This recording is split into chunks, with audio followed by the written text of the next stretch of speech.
네, 이어서 2차시 수업을 하겠습니다.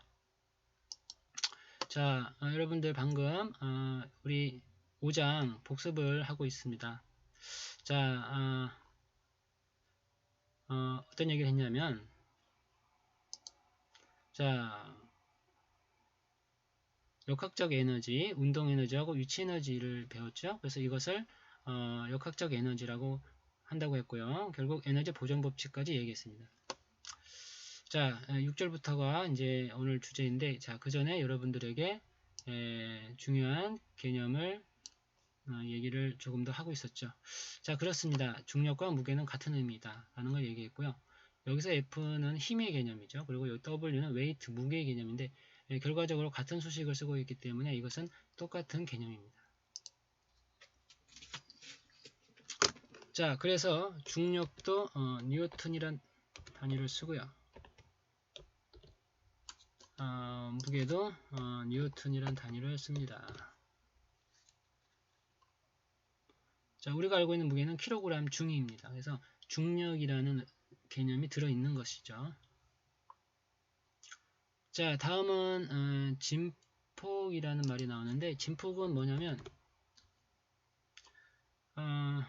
우리 앞서서 그림을 좀 볼까요?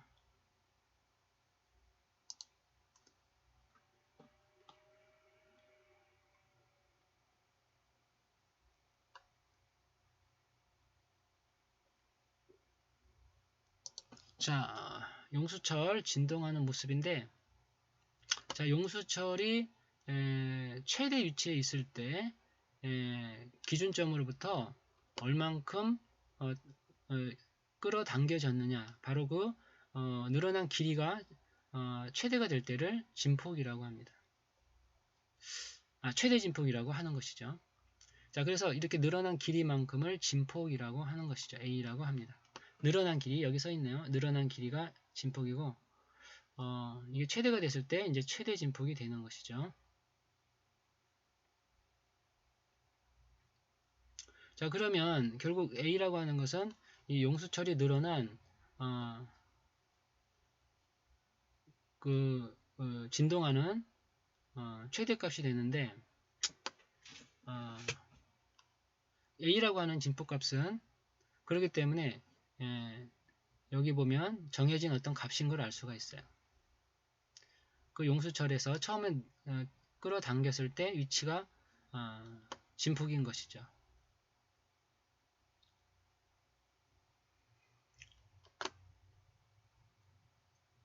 자, 여기서도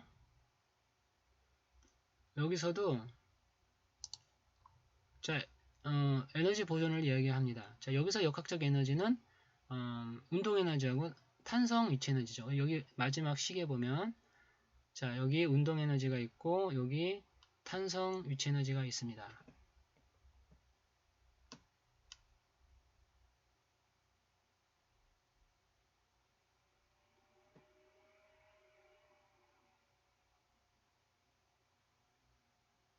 자, 그래서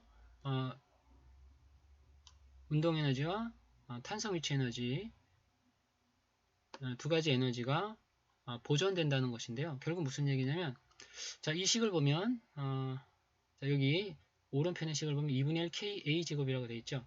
자, 여기서 K는 용수철 상수이죠. 그리고 여기 A라고 하는 것은 여기 진폭이죠. 다 정해진 상수값들입니다. 그렇기 때문에 결국 2분의 1은 숫자고요. 그러면 여기 전체 값이 상수가 되는 거죠. 자, 그래서 교수님이 이런 얘기를 했죠. 자, 상수라는 말이 있는데 이것은 물리학으로 표현하면 일정하다는 말과 같다는 것이죠. 그래서 일정한 의미가 있고 일정하다는 말은 결국 변함이 없다는 얘기고 결국 보존이라는 의미입니다. 자, 그래서 이런 표현은 무엇이냐면 어떤 양의 처음에 어떤 총량이 어떤 과정을 거쳐서 나중에 총량과 같다 이런 의미와 같은 것이죠. 자, 여기 보면 여기 수식이 있죠.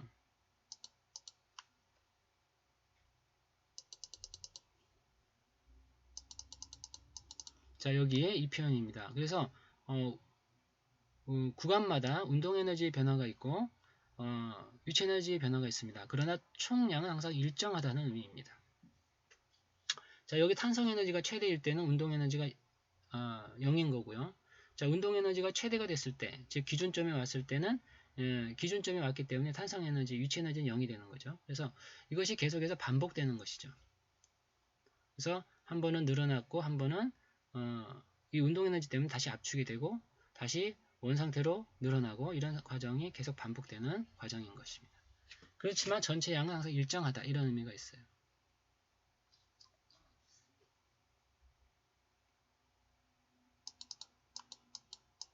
자, 그래서 역학적 에너지 보존, 탄성력에 의한 역학적 에너지 보존을 이야기했습니다.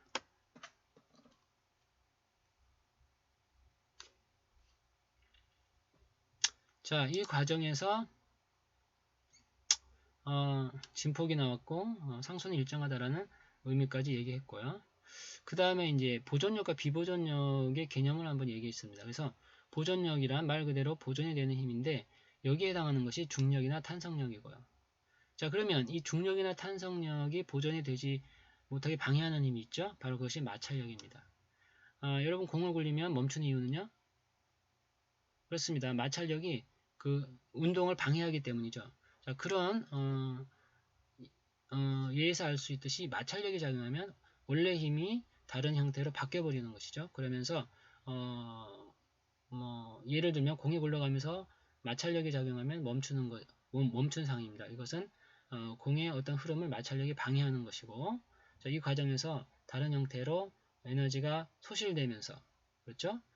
그러면서 이렇게 바닷가에 마찰열이 발생한다든가 이렇게 되면은 다른 열 에너지로 바뀔 수가 있는 거죠. 그러면서 소실이 되면서 원래 운동 에너지가 줄어들게 되는 것입니다. 그러면 결국 마찰력 때문에 운동을 멈추는데 이런 상황을 만드는 힘을 말하는 것이죠. 또 다른 예를 한번 들어보면 여러분이 이제 책상 위에 책이 한 권 있다고 합시다. 책을 밀어서 움직여요. 그러면 책이 움직이는데 계속 움직이진 않죠. 멈춥니다. 왜 그럴까요? 그렇습니다. 책상면하고 마찰 때문에 멈추는 것이죠. 자, 이런 상황을 이야기하는 것입니다. 그래서 이런 힘들이 바로 보존이 되지 못하게 하는 힘이다. 그래서 비보존력으로 얘기하는 것입니다. 마찰력이 있고 또 한 가지 예를 들면 저항력 같은 것이 있습니다. 자, 해서요.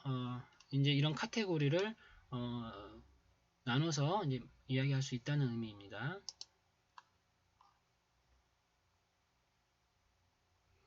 자, 여기서 이제 중요한 건 바로 이 두 가지 에너지였죠. 운동 에너지, 위치 에너지 이렇게 이야기를 했고요. 자, 이어서 6절을 볼까요? 자, 다음 절 6절. 자, 이제 이번 주차 본론인데요. 자, 여기서는 반발계수라는 얘기가 나와 있어요. 그래서 이걸 좀 배워보겠습니다. 자, 물체가 충돌할 때는 충돌하는 과정에서 자, 두 가지 형태가 있습니다. 탄성 충돌이 있고 비탄성 충돌이 있다고 그랬죠. 자, 우리 사장에서 언급이 됐었죠. 자, 탄성 충돌과 비탄성 충돌. 자, 이것과 연관이 되어 있는 이야기고요. 충돌의 종류는 두 가지. 자, 반발계수는 어떤가 보겠습니다. 자, 이런 예를 들어보겠어요. 자, 공이 벽에 충돌해서 반발하는, 즉 튕겨져 나오는 상황입니다. 자, 이때 속도의 비가 바로 반발계수입니다. 자, 여기 보면 이제 부호가 있죠. 이 부호는 이것이 튕겨져 나올 때 방향이 바뀌었음을 의미합니다. 자, 교수님이 늘 얘기하지만 이 부호라고 하는 것은 수학적으로 더하기 빼기가 아니고요. 물리학적으로 어떤 방향의 변화를 표현하기도 합니다. 자, 물리적인 의미를 이제 표현하는 거기 때문에 너무 고민 안 해도 되겠어요.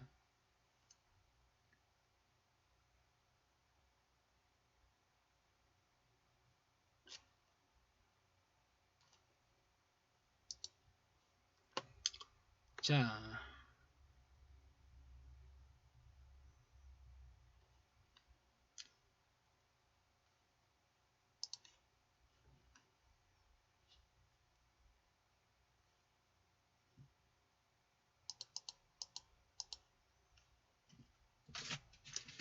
자, 그러면 이 반발 계수를 또 어떻게도 표현할 수 있냐면 이렇게도 표현할 수 있습니다.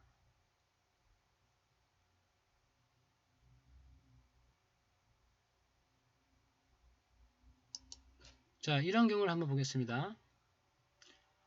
자, 지금 상황은 어떤 상황인가요?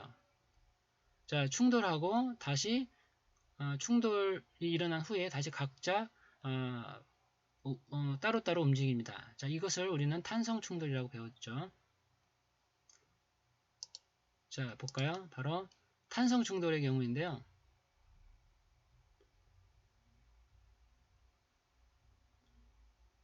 자, 탄성 충돌이 일어날 때 상황입니다. 자, 그러면 보겠습니다. 자, 이렇게 반발 계수를 표현할 수 있는데요. 자, V1과 V2의 관계입니다. 자, 충돌 전의 속도의 차이가 있고요. 충돌 일어난 다음에 이제 속도의 차이가 같다면 그 경우에 반발 계수는 어떻게 되냐?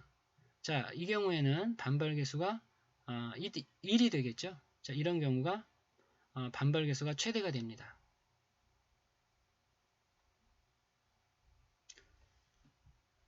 자, 그래서 반발 계수는요.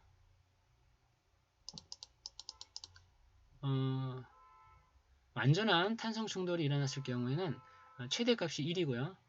그 반대인 경우에는 0이 되는 것이죠.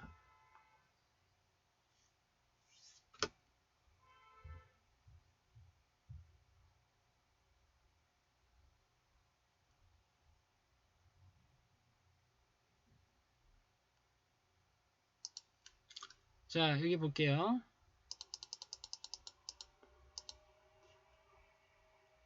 자, 여기 보겠습니다. 여기 빨간 밑줄을 한번 읽어볼까요? 자, 반발 개수가 1인 경우는 자, 완전 탄성 충돌이 일어났을 경우입니다. 지금 아주 아이디어한 경우인데요. 이상적인 경우에 자, 탄성 충돌의 경우가 이제 1이라는 얘기죠. 보통은 이 반발 계수는 0과 1 사이에 있는 값인데요. 자, 이 0과 1 사이에 있는 이런 충돌이 비탄성 충돌이 되겠어요. 자, 예를 들면 이런 경우죠. 자동차가 부딪히고 같이 이렇게 붙어서 밀려가게 되죠. 이런 경우. 자, 물체가 이렇게 서로 부딪힌 다음에 각자 튕겨져 나가지 않고 같이 움직인다면 이런 경우를 비탄성 충돌이라고 합니다.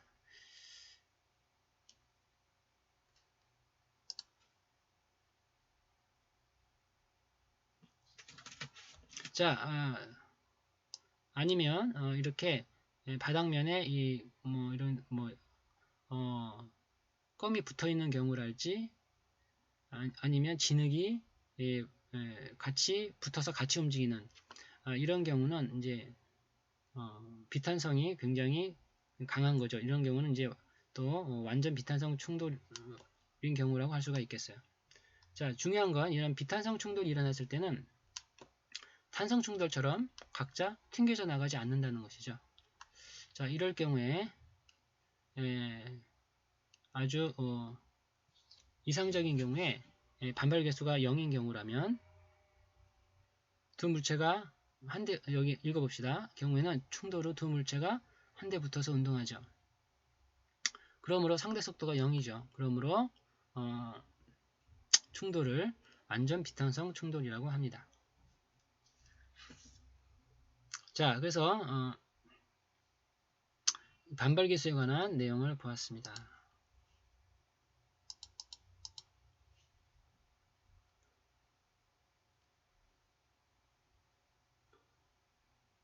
자, 여기 보겠습니다. 보통 에너지 보존이 어떻게 된다고 그랬죠? 탄성 충돌의 경우에는 에너지 보존이 된다고 그랬고요. 비탄성일 때는 에너지 보존이 되지 않는다고 그랬어요. 자, 예를 한번 보도록 하겠습니다. 자, 여기서처럼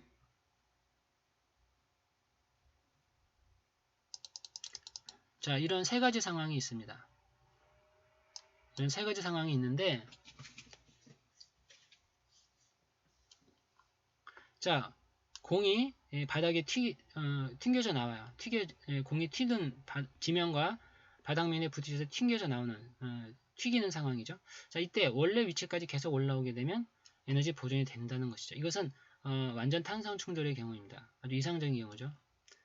반면에 오른쪽 끝에처럼 튕겨져 나오지 않으면, 자, 이런 경우는 완전 비탄성이 되는 것이죠. 즉 여기 운동 에너지가 다시 튕겨져 나오질 못하고 진흙이 붙어서 있는 것처럼 이렇게 여기서 끊어지는 것입니다. 자, 이런 경우에는 비탄성 충돌이라고 하는 것이죠. 자, 요 중간에 이런 경우가 바로 이제 비탄성 충돌이고요. 이거는 완전한 비탄 충돌이다. 이렇게 생각해 볼 수가 있겠어요. 자, 이 경우에는 여기 운동 에너지가 보존이 됐는데, 자, 이런 경우에는 어떻게 되겠어요?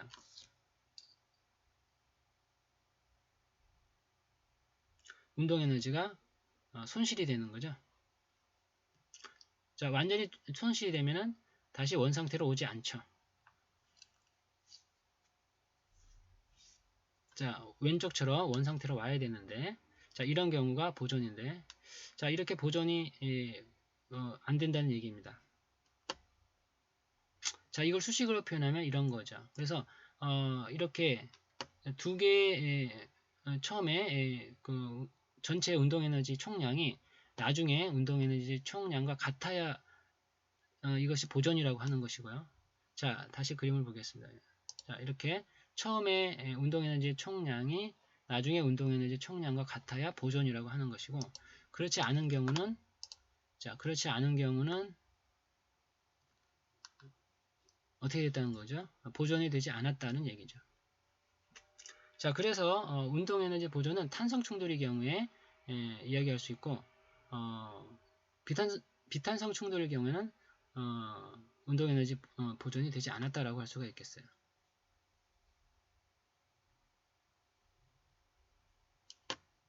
자, 왜냐하면 처음 상태와 나중 상태가 같아야 되는데 소실이 되면서 원래 운동을 계속 유지하지 못하기 때문에 그런 것이죠.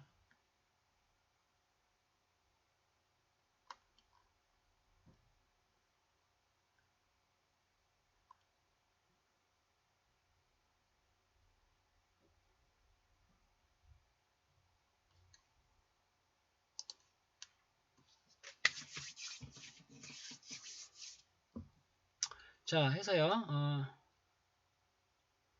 우리가 마지막에 배운 내용은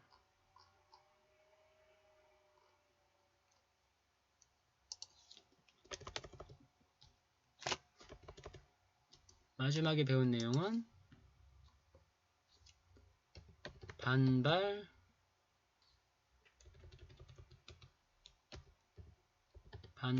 계수였습니다.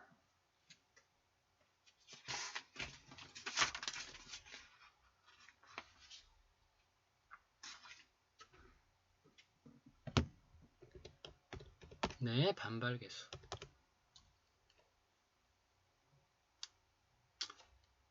자, 여기서 자, 6장을 마치도록 하겠습니다. 6장이 아니고 5장이죠. 5장을 마치도록 하겠습니다.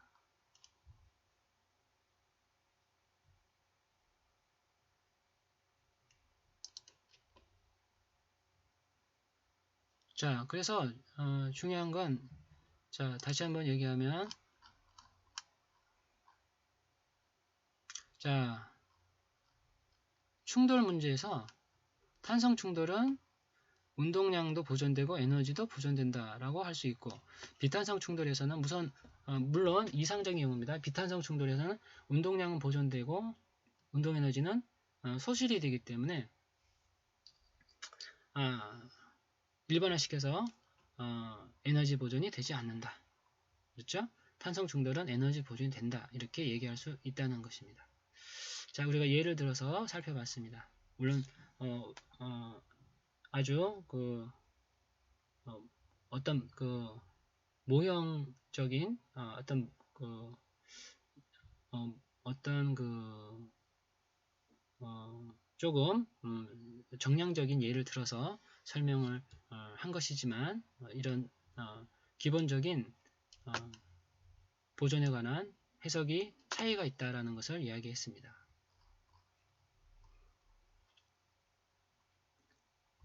자, 이제 5장을 마치고요. 자, 이제 5장을 마치고 이제 6장으로 가겠습니다.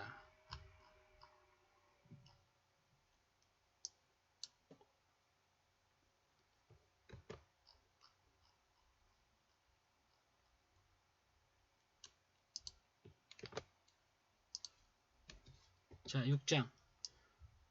자, 6장은 무언가 보겠습니다. 6장은 무엇일까요?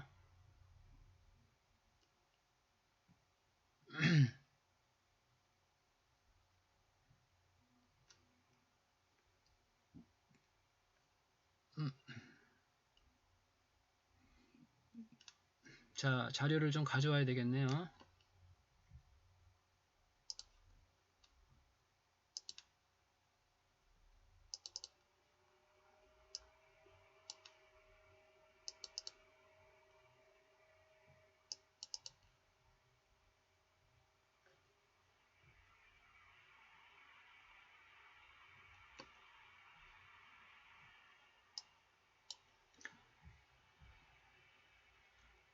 여러분, 여기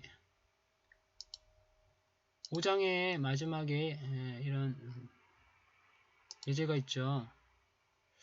자, 여기 사용되는 수식은 우리가 방금 언급한 수식들입니다. 운동에너지 알고 있죠? 자, FS 1입니다. 그죠? 자, 뭐 우리가 알고 있는 수식에다 수치를 대입해서 구한 형태입니다. 자, 이 경우는 자, 운동에너지하고 위치에너지의 관계였죠. 자, 5장을 마치고요.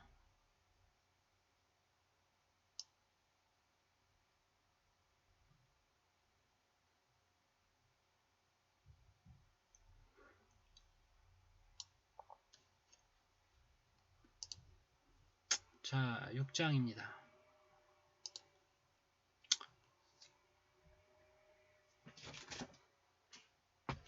자, 제목은 원운동과 단진동입니다.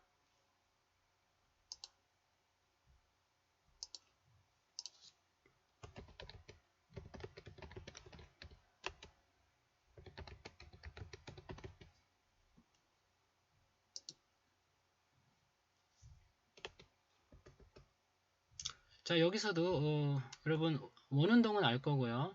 자, 단진동이란 말이 있는데 좀 익숙하지 않습니까? 자, 여기 쉽게 생각합시다. 여기 그 진동이에요, 진동.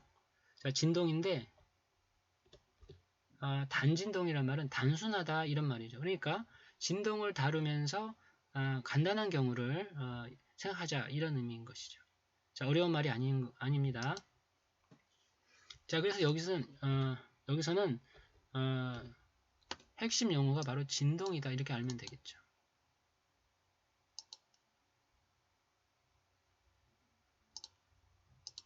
자, 진동인데 지금 다루고자 하는 것은 간단한 진동을 다루겠다 이런 의미인 거죠. 그래서 단진동이라고 한정했다 이렇게 생각하면 되겠죠. 자, 이해를 쉽게 하기 위해서 이렇게 정의했다라고 생각하면 되겠습니다.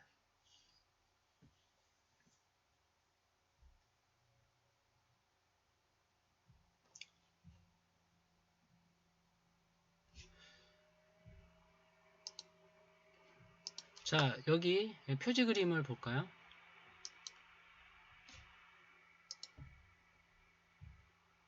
자, 6장 여기 보이는 놀이기구가 보이죠? 이렇게 뱅글뱅글 돌아가는 이런 놀이기구에서 흔히 볼 수 있는 것이 바로 원운동이죠.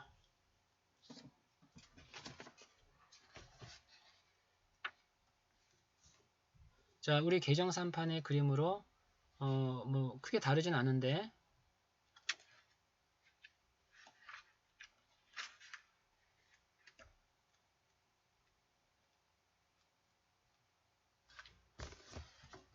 자, 지금 우리 여러분 구매한 교재가 있을 테니까 자, 그 교재의 그림으로 좀 바꿔볼까요? 자,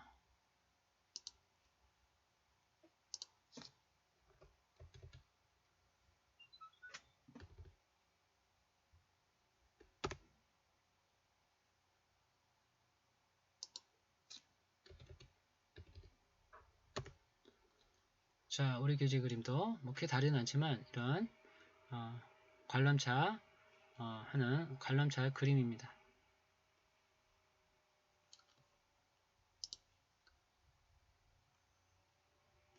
예, 그래서 이 표지 그림은요, 뭔가 여러분들에게 뭔가 이 교재 내용을 상징적으로 보여주고자 하는 의미가 있는 것인데, 내용 전개에는 뭐 직접적으로 뭐, 연계되는 건 아니고요. 이런 어떤 상징적인 의미가 있습니다. 좀 다른데, 뭐 이런 건 너무 고민 안 해도 됩니다. 좀 다를 수 있죠. 염려 안 해도 된다. 이런 의미입니다. 자, 그러면 원운동을 좀 생각해 보도록 하겠습니다.